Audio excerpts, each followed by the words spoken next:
ازيكم عاملين ايه؟ يا رب تكونوا بخير وكويسين. لو لاول مره بتشوفوني ما تنسوش تعملوا لايك للفيديو واشتراك للقناه وتفعلوا زر الجرس علشان يوصلكوا كل جديد على قناتي وتعملوا مشاركه للفيديو. النهارده هنعمل مع بعض طريقه عمل القرص الورده بالعجوه. زي ما انتوا شايفين ما شاء الله، شايفين قد ايه شكل القرص الطريه بالعجوه وشكلها، شايفين ما شاء الله قد ايه طريه معايا وطعمها حلو قوي واحلى ما بنشتريها من المخابز كمان. شايفين ما شاء الله. هتحضريها وهتعمليها بطريقة سهلة وبسيطة.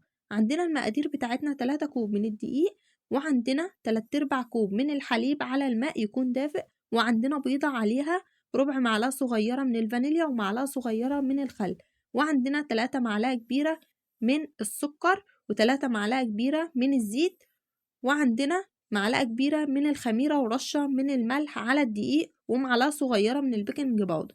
هنقلب كده كل المكونات مع بعض كده زي ما انتوا شايفين.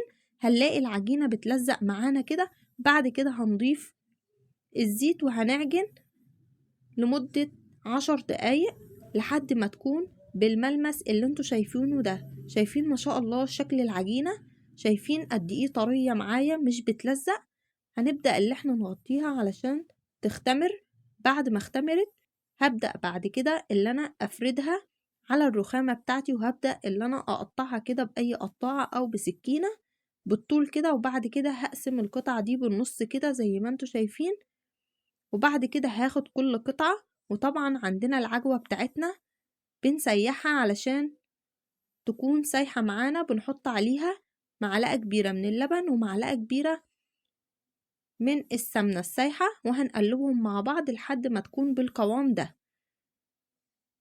بعد كده هبدأ اللي أنا أفرد العجين بتاعي، وبعد كده هاخد قطعة من العجوة واحطها كده وابدأ ألم. وبعد كده هجيب غطا إزازة واحدد كده من النص علشان تديني شكل الوردة الحلو ده. باخد قطعة من العجين بفردها كده مدورة، وبعد كده باخد قطعة من العجوة بفردها برضو، وبعد كده بلم العجين. وبعد كده ببدأ اللي أنا أفردها كده واجيب غطا الازازه بالنص كده وابدا بالمقص اقصها كده على شكل الورده، واحط رشه من السمسم في النص كده.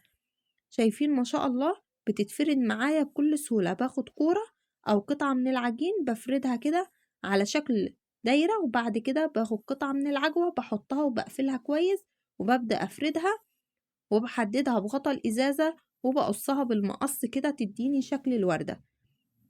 هبدأ بعد كده اللي أنا أغطيها تاني علشان تختمر. بعد ما اختمرت معايا بعد ساعة هبدأ أجيب معلقة من الحليب على بيضة أو رشة من الفانيليا ومعلقة خل صغيرة. ولو مش متوفر عندك بيض حطي حليب بس. ولو مش متوفر عندك حليب هتحطي معلقة من البن على معلقة من المية وتدهني وش العجين بتاعك كده. دخلتها الفرن على حرارة 200 شغال قبلها بربع ساعة في الرف اللي في النص. أول لما أخدت لون دهبي من تحت شغلت عليها الشواية على نفس الرف. شايفين ما شاء الله بعد ما خرجت من الفرن قعدت معايا حوالي نص ساعة في قلب الفرن. بعد ما خرجت من الفرن